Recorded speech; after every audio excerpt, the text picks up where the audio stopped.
Not if I see you first.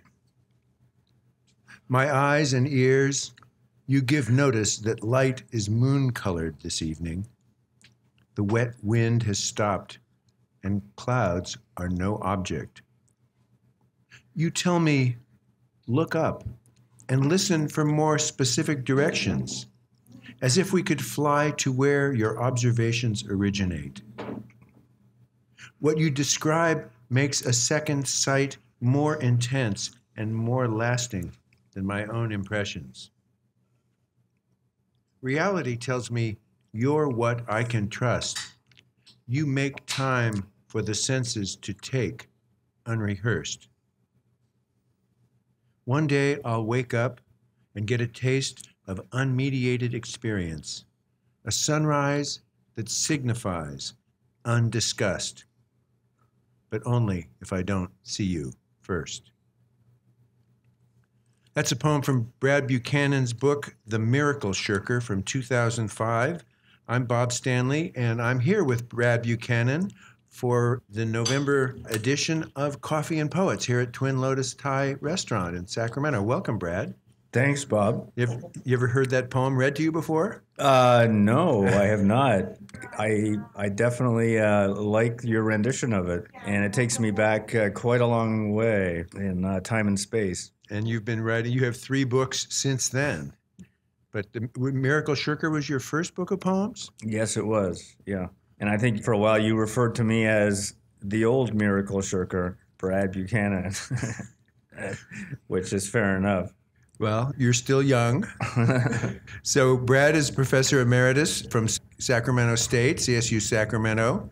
He's the author of academic articles and books and at least 4 collections of poetry, which I was honored to have, and I kind of went through and found some stuff to read from all of them. But I guess one question I have is, I don't know if you're still writing academic works, but you were writing, for journals, academic journals, and you were writing poetry at the same time. How did you balance that? What drove you and what kept you, what nourished you as you did all that? Good question. I don't know that I balanced anything. I kind of threw myself headlong into one thing and then pushed that as far as it could go. And then I would throw myself headlong into something different. But poetry is the constant, I suppose, in my writing life. Even if I'm writing some other project, something in prose, let's say, I always have poetry there as a resource for when reality or something happening in my life presses on me in a particularly urgent way, and I need to get something down on the page to express what I'm feeling in that moment. Because the life of a prose writer is very short on thrills. You have to have a long attention span, a lot of patience, and you have to let whatever you're writing kind of develop as you start in on it. In my case, I usually end up doing research for my prose books and let them percolate for a long time before you're ready to show them to the world. Whereas poems are, I don't know if they're moments of inspiration, but they're moments of extreme feeling anyway, where language has to be found for what's going on inside of me or any writer in order to feel like you can move on from that moment into the rest of your life, where hopefully the feelings, that you've expressed become positive aspects of your life and milestones, as opposed to repressed emotions that will haunt you and drive you to self-destructive behaviors. And poetry is not a self-destructive behavior. No. I mean, I think if poets have a reputation for being self-destructive, it's not the fault of poetry, I would say. It's just an index to how life is destructive to us as sensitive human beings. And sometimes we can't write out all the feelings in time. and some things are just too hard to write about. But I want to rescue poetry from the poets, I suppose you could say, as a therapeutic, as an active, self-therapy first and foremost, but also as a way to try to communicate with a small but dedicated group of poetry readers out there that, have been very important to me locally in Sacramento, first and foremost. So you talk about poetry as a therapeutic and something that helps you deal with adversity. And of course, you went through a terrible illness and still, kind of on the other side of that. Are there any instances? I'm guessing there was a time when you didn't write, but when you came back to writing, how did that feel, and how did that work for you? Well, yeah, there was about 6 months where I just couldn't put anything down on paper. My mother, who was in town to help me, after my stem cell transplant, kept saying, well, surely there's something you can say about that experience. And I said, well, I have 3 words for you, Mom. Crouched over darkness. That summed up a lot of the experience I had, and I couldn't really add to that, in part because I was badly visually impaired at that time too, as well as still very, very ill from graft versus host disease, which was the unintended and acute side effect of my stem cell transplant. So the way writing happened for me eventually in that time was I found ways of writing, poems, maybe 10 words to a page.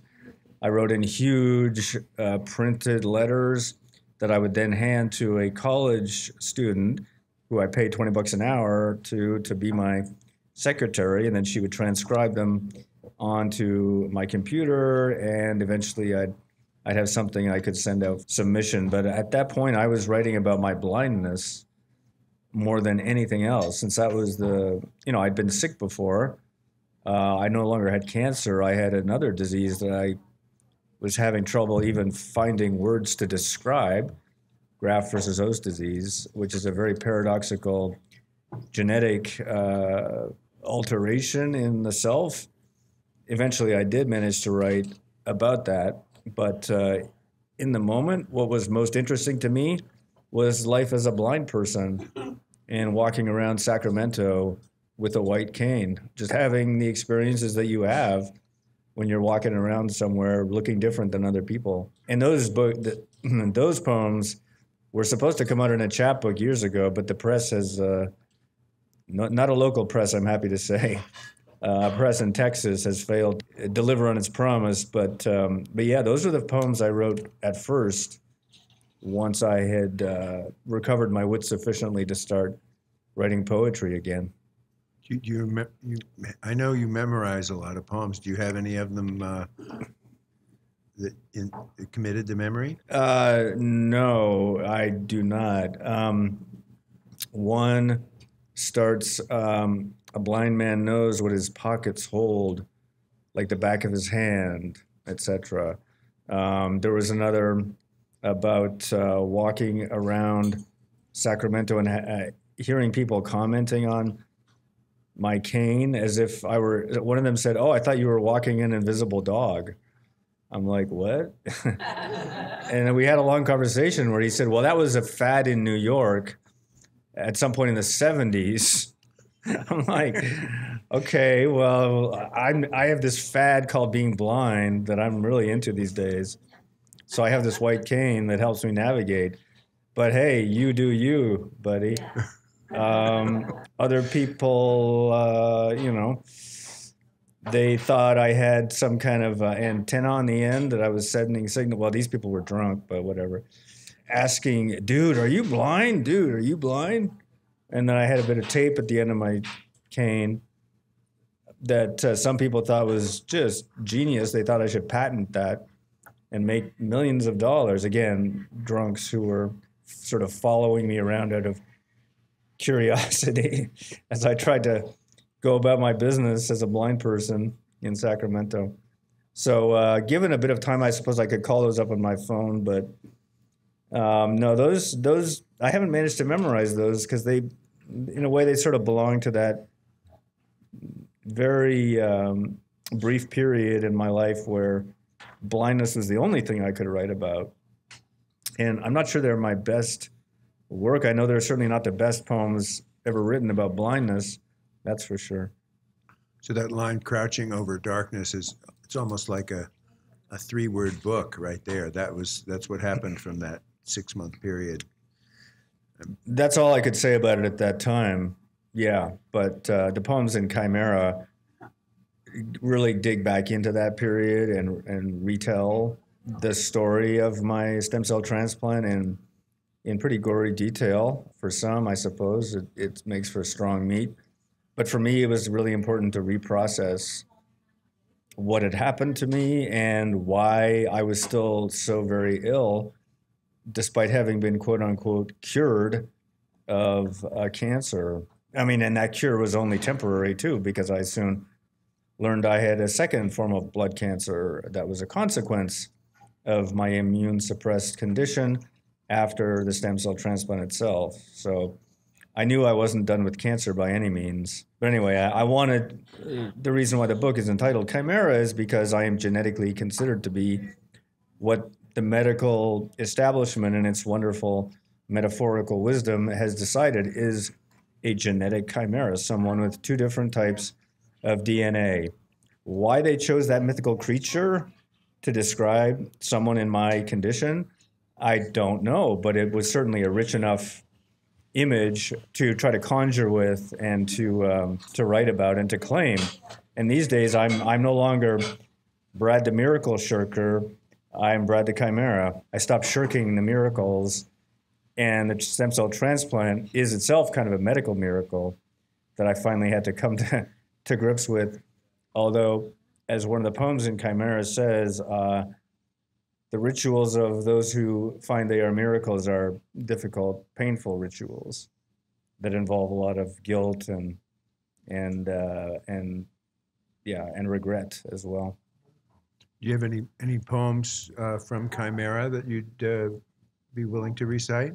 Yeah, for sure. Probably the one that encapsulates the experience for me best is called BMTU 5771, which sets the stage, I suppose, for what happened to me, and then delivers a sort of end verdict on how almost my humanity itself got lost in the process. And here it is, BMTU 5771. Sid the Kid Crosby's golden goal. Hunter Pence's bat shattering into 3 pieces and dying a hero. These were the pictures on the wall when I, blind and distracted, tried to pull my own plug. The beeping machine wouldn't stop, and I'd had enough. Some sweet liquid spilled out, and my nurse was upset. I had rolled in my own shit again. Somehow there was barbed wire all over the vacant lot in which I'd been trying to plant a garden. The people on the cruise ship were fed up with that fucked up endless regatta. They licked red vomit from envelopes and wanted more. 2 medications met in my brain and fought to a standstill. Waking delirium went on the record. Sometime around 2 o'clock in the morning, my very best symptoms didn't quite match what they were expecting. Another experience lost its meaning in the wild, unfocused light of the dawn. Nothing had changed but my tubes and the temperature, which was unbearable. I was a fire, smoldering in a pile of damp leaves and flaking fungus, neither alive nor able to die in a recognized manner. I became that unit's room number and was known as 71 thereafter. Wow, thank you. Yeah, thank you. That was Brad Buchanan. We're here at Coffee and Poets at Twin Lotus Thai, and from his book Chimera, which is a record of his part of his battle with stem cell and cancer and all kinds of. I mean, it was so complicated. You need like a map to figure it out. 22. Not that long ago, this book came out. Yeah. The line, the two medications met in my brain and fought to a standstill. There's other poems where you're addressing your medications or your the personification of your medications is kind of scattered throughout the book, and it's always kind of amazing. You had so many, you became so familiar with them, and you said goodbye to them, and you said hello to them. Yeah. So. Yeah. Well, indeed.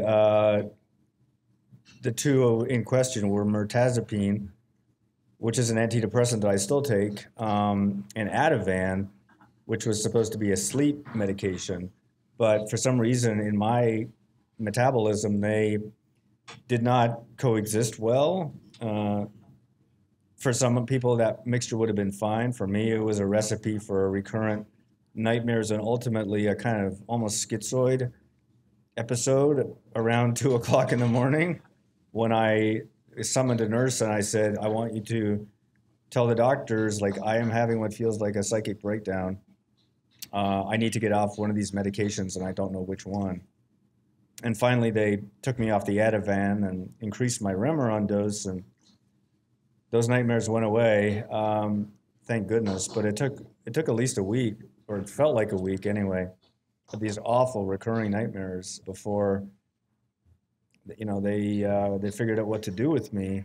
But yeah, I was on so many medications and pills, powders, etc., that it felt like a labyrinthine maze of chemicals from which I didn't know if I would ever emerge with anything like a coherent, sane human identity any longer. So it was a lot to manage, and I've done my best to describe it in ways that people might be able to relate to, but some of it I think people just go, oh, and don't know what to make of it, and I don't really even blame them. Well, I think you've done a pretty amazing job of taking all these experiences and putting them into poems. I mean, Chimera's got like 70 or 80 poems in there. Some are more harrowing than others. There's actually a little bit of humor, infused in there at times as well. So what was interesting to me reading through your books is that I feel like the voice is still, there's just kind of that dry humor that was there in Swimming the Mirror in 2008 is there in Chimera or The Scars Aligned, your later books. So. Well, yeah, and even the poems about chemicals, like the one to prednisone, which I think you were referring to, is called Farewell My Medicine. And maybe I could recite that now to give people an idea maybe. Some people might not see the humor in the poem. It is intended to be somewhat humorous. And it goes like this. Saying goodbye to prednisone is a painful affair, like leaving a lover who alternately soothed and stimulated, on whom you doted on a daily basis, an intoxicating nonentity you nevertheless depended upon when your senses and membranes were inflamed, when desire could find no other way. The addictive squeeze you must quit cold turkey before the massive organ failure, before the porous bones can shatter, before you inherit another disaster. High maintenance flirt you will never master, you son of a bitch, who nursed you like a mother, then cursed you like a vindictive father, and at whom you will gaze the next time they walk past with incredulous lust and dumbass tenderness. Ha ha. Farewell to prednisone. Yeah. Yeah, and that was definitely one of the more ambivalent relationships I had with a drug, because I know in the beginning prednisone helped to contain my graft versus host disease, control the inflammation it was producing in my body, but in the long run it is very toxic and suppresses your immune system. And anyway, but yeah, it took like at least 3 concerted efforts to finally get off prednisone, where I wouldn't have a flare-up of my GVHD that would make me so miserable that I needed to go on 40 MIGs of this stuff, you know? Mm. So it was definitely a love-hate relationship, but ultimately one that was toxic. So if we go back in your poetic career, I mean, poetry seems to be the one thing that you've always needed to do. Even when you couldn't, you scribbled in large letters and then had it transcribed. Poetry's always been a drive for you. Yeah. What are some of your influences? What was it that got you into poetry? And what are some poets that influenced you? Yeah, I mean, I've written poetry for a long time. At first in school, when they tell you to write something, I had a high school teacher who wanted us to write a sonnet. And I remember pacing up and down my bedroom, like counting out the syllables and the stresses and, getting one of my few good grades in that year of high school anyway, from that teacher who saw that I accomplished a form, But then basically modernism came along in my life and blew the cover off most traditional poetic forms. So my big influences were people like T.S. Eliot, more recently, Dylan Thomas, who is a formal poet, but I couldn't imitate him by any means. Sylvia Plath also was a big influence on me. I was kind of a thrill seeker in language. So, yeah, I don't know. But it just seemed like the most urgent form of human communication is poetry, something that a human being would say to another human being, and automatically be understood and relatable on a pretty profound emotional level. The poems could cut through all the bull, that we use language for to communicate something important and enduring about our humanity, to put it in a very broad way. But yeah, I mean, I've read hundreds and hundreds of different poems and poets, I should say. So I don't know. My favorite current poet is Geoffrey Hill, who began as a very formal poet very much in the British tradition, and then who gradually loosened up to write almost stream of consciousness, self-satire in his later years. He was dealing with acute depression, as well as he was wrestling with the entirety of British history. And, he was fascinated with the bloody battles, let's say, of the Wars of the Roses. Anyway, just a poet who could deal beautifully with nature as well as describe a horrific battlefield after essentially, thousands of human beings had died on the field, and he could straddle those two extremes of beauty and terror. Jeffrey with a G? Geoffrey Hill. And he was 19th century? No, he only just died fairly recently. Oh, wow. Yeah, he was Oxford Professor of Poetry in sometime this millennium. I have to check him out. Yeah. Anyway, it's a strong poet. I'll just call it. I'll say that. Does he have so you feel like you aspire to delve into some of the things that he delves into? He convinces me of the potential that poetry has to cut deeply and sharply into human experience at any angle, essentially. He's also an amazing scholar and critic of poetry. Anyway, I'll just leave my recommendation to dangle there. I like that metaphor, the ability to cut deeply and sharply into human experience at every angle. It's like we're carving a chicken.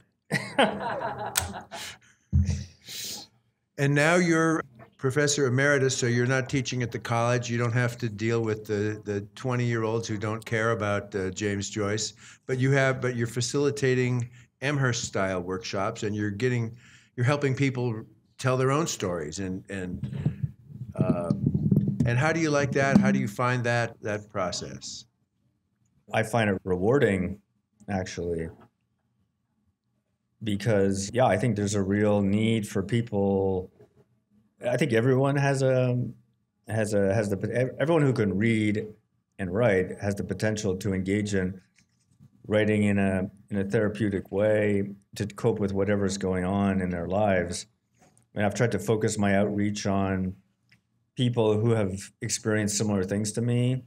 So through the UC Davis Cancer Center and also other cancer centers around the country, I've had a lot of interest to run these online workshops.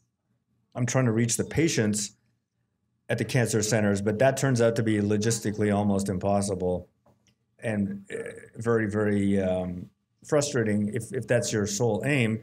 But I often end up giving these workshops for the staff members of these cancer centers who have more easily managed schedules than patients who are acutely ill in treatment or at home outside of the institution's, easy reach.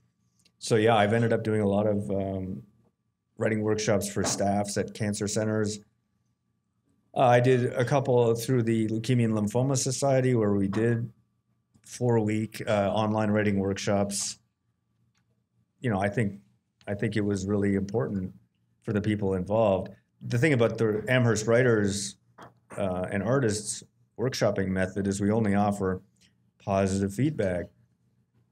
We say what we liked in the piece, as opposed to, grading let's say a poem in a creative writing class where you ought to explain why you don't think this poem is a grade, And I'm not sure I could ever go back to that model of responding to writing. I just think people should be encouraged to write, even if they're not writing, stuff that I would deem to be of great literary merit.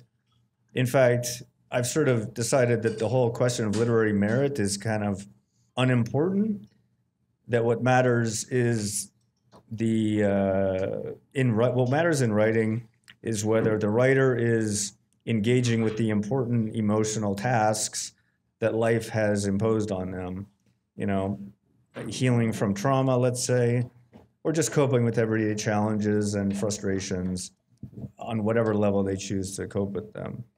So that's where I'm at these days with my involvement with other people's writing. And of course, I write in these workshops too, ideally, when other people are writing as well. So I get my own work done at the same time in a perfect world. That's great. And I didn't know that you were, in a sense, teaching the teachers. When you're working with the staff, then the staff can go and work with the patient. So that's kind of multiplies your influence. Well, yeah, I was supporting the support staff, let's say, because, yeah, I mean, in the pandemic and after the pandemic, I think medical staff, especially at cancer centers, have really experienced a lot of burnout, which is logical, jives with what we know about medical, just the shortage of medical personnel during the pandemic itself, but also it's what they're telling me too. They're extremely burned out, and the pandemic produced some kind of unfortunate systemic changes in a lot of medical institutions that mean that the staff are now really overstretched, underappreciated. Well, and Amherst Writers is a great organization too. I mean, we have a number of people here in town that have done it on and off, and and Jan Haig was nice enough to let me sit in on her workshop, which is run along those lines. When I was thinking of getting something analogous going to the UC Davis Cancer Center, it's a method that works. Offering writers a safe space to write, first of all, and then to share their words, secondly, is the most important thing that I think any workshop can possibly do. Mind you, I do go to a writing workshop on Friday nights in town where we rip into each other's poems like wild dogs. But even there, the play. It's made safe by the fact that we have, long-standing relationships with each other, and we know deep down we respect each other. But yeah, that's a very different kind of workshop that I'm not in the business of proselytizing for. So I wanted to read another one of your poems. And this one is the book that you Swimming the Mirror, 2008, which is subtitled Poems for My Daughter. And I came across this one I liked. There was a lot of poems I liked in here, maybe a little more lighthearted, but still kind of that dry wit. And it's called Her Song of Hunger. I have stopped pretending that life makes sense, partly because I don't deserve the joy that shrieks at me now from her chair, smeared with Cheerios, applesauce, and the other ineffable messes of breakfast.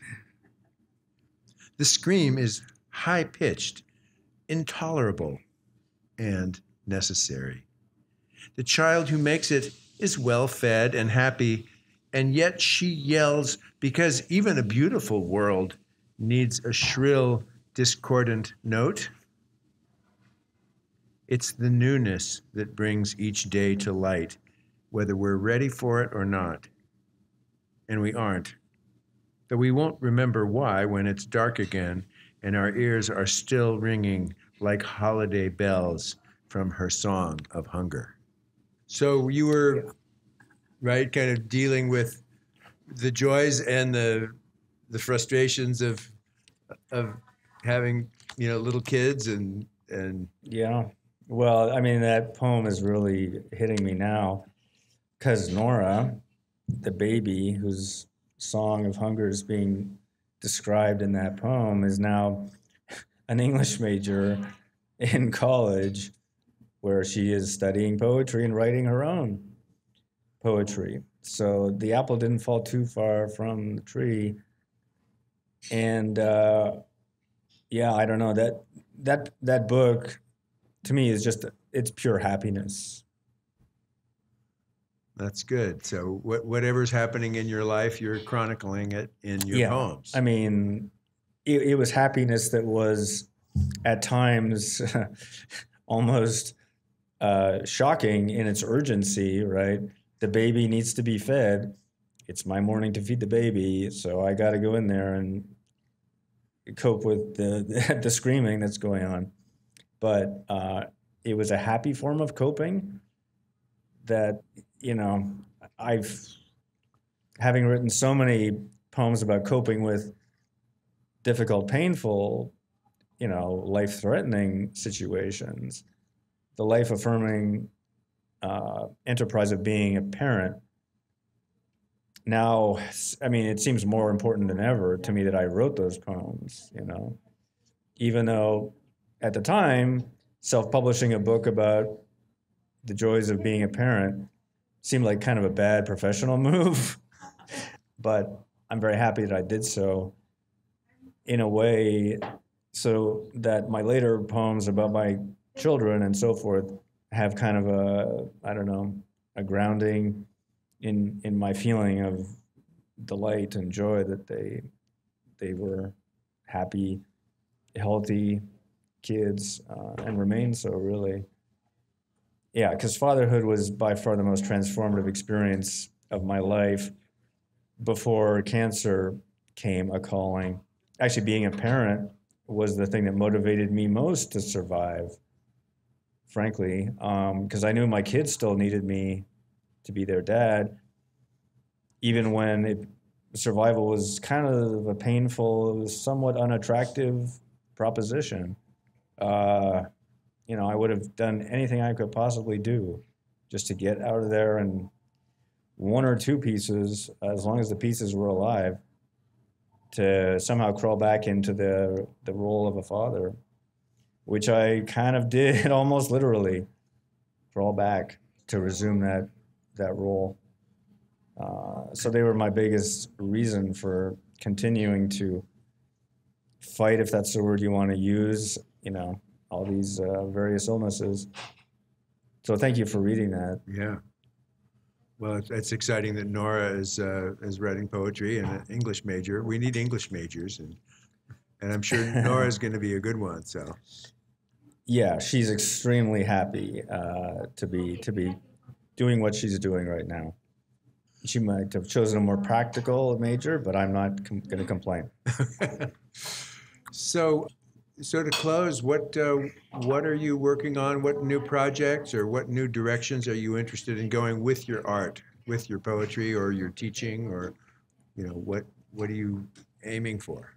Well, this is a good question and very timely because I'm working on another book of prose this time, but with poetry embedded in it, because it's a book about writing as a therapeutic act, asking questions like, do the metaphors that we use in describing our illness matter when we are trying to use writing in a therapeutic way? So to take this battle metaphor that I've just used, right? My battle with cancer or with GVHD or whatever, is writing with violent metaphors like that a health giving or a health destructive kind of way of thinking? And I've kind of gone back and forth multiple times on this. And what's fascinating right now is that there are a bunch of studies out there that measure the physiological effects of writing in a therapeutic mode. They have measured things like people's blood pressure, the levels of cortisol in their bodies after they write a certain kind of, emotionally open, expressive writing. And they chart their overall medical situations over, months and months after a single episode of therapeutic writing where they're encouraged to be emotionally open. And it's become very clear that expressive writing is amazingly important for people's overall health, especially if they're coping with a chronic illness, as I still am, or dealing with a trauma that is affecting their life in some way, a few months after it's occurred. So this is a very rich field of scientific study right now.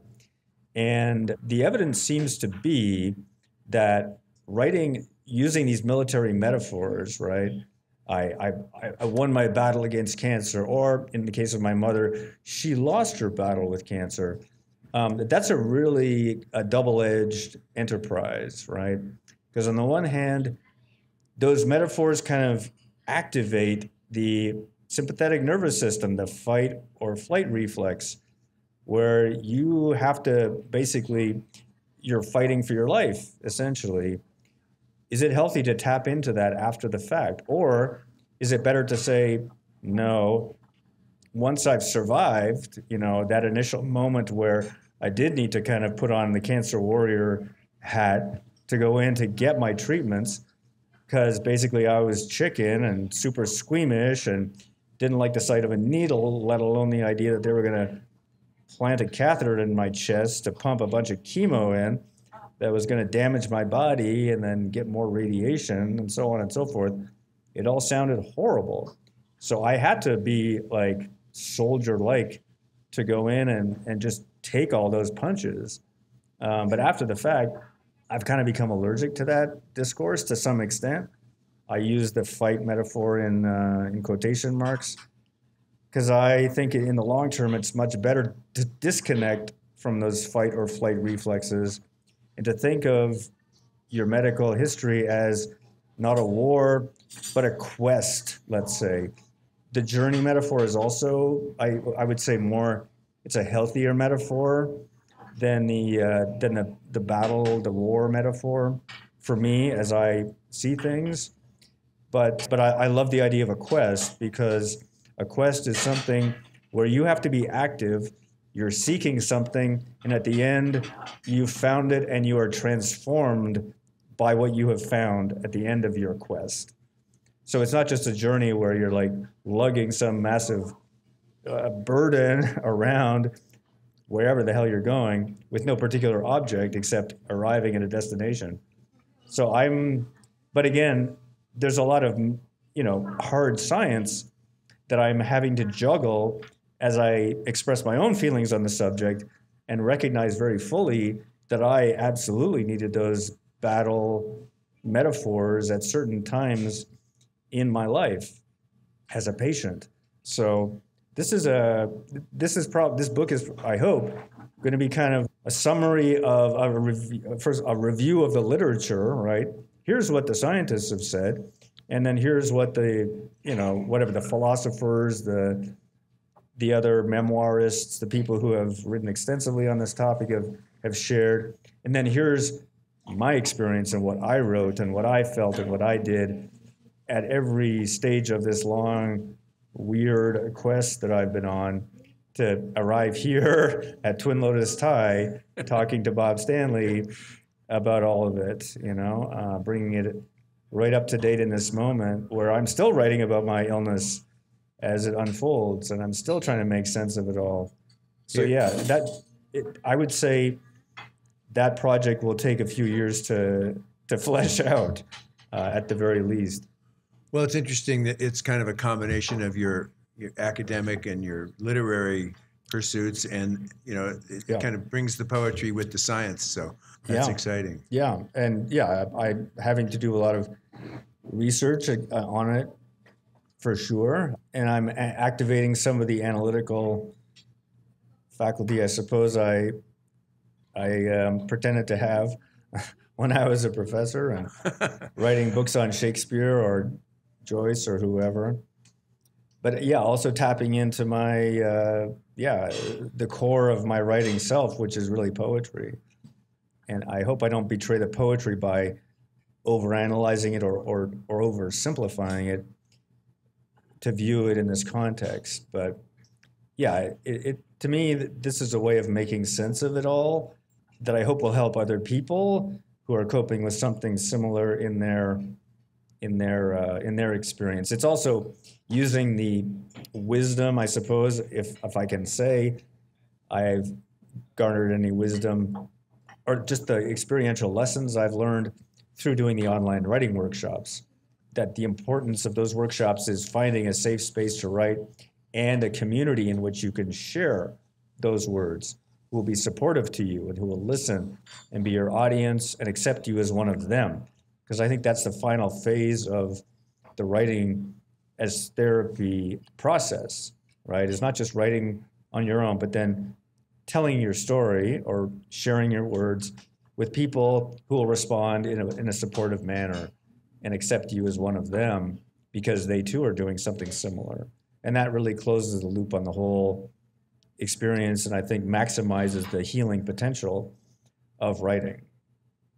Well, and we had some of your students or people you've been working with facilitating their writing. We had them here at Twin Lotus a couple of weeks ago, and I feel like that was a good place to close that circle. It seemed like they had a wonderful time, and it was a supportive audience, and I know you were having a good time watching them. Oh, it was so rewarding to see them here, to hear them also reading their work. And these were people, a couple of them, we had tried to meet and write together in person at the Society for the Blind, but we never wrote anything when we were together in one room because people hadn't brought their preferred writing technology. But through Zoom, we went online and people could write at home with whatever their machine was and share words that way in the workshop setting. But getting back together with some of them in person, as you say, Bob, it 100% closed the loop. And they were so grateful and delighted of the chance to do that and to feel the appreciation in this very room from some of these same people who are here today in a way that, I don't think any of them could possibly have anticipated experiencing when we started the workshop. It's probably been about 4 years now. Well, Brad, keep up the great work with your students and the staff you're working with, and of course, and this exciting project too. That'll be really interesting to hear more about that. And I'm sure there are more poems brewing as we speak. So, thank you for being here today. It's been my pleasure, Bob. Thank you for having me. Okay, this is Coffee and Poets. We're here at Twin Lotus Thai. Lawrence Dinkins is our producer. This is, I believe, about the 40th iteration of Coffee and Poets. It's on NSAA 360 is his YouTube channel. And all the Coffee and Poets are there. You can see Susan Kelly DeWitt and Catherine Holbein and Kuhn the Poet and all kinds of great people. So thanks to Twin Lotus Thai. And that wraps it up for Coffee and Poets in November 2023.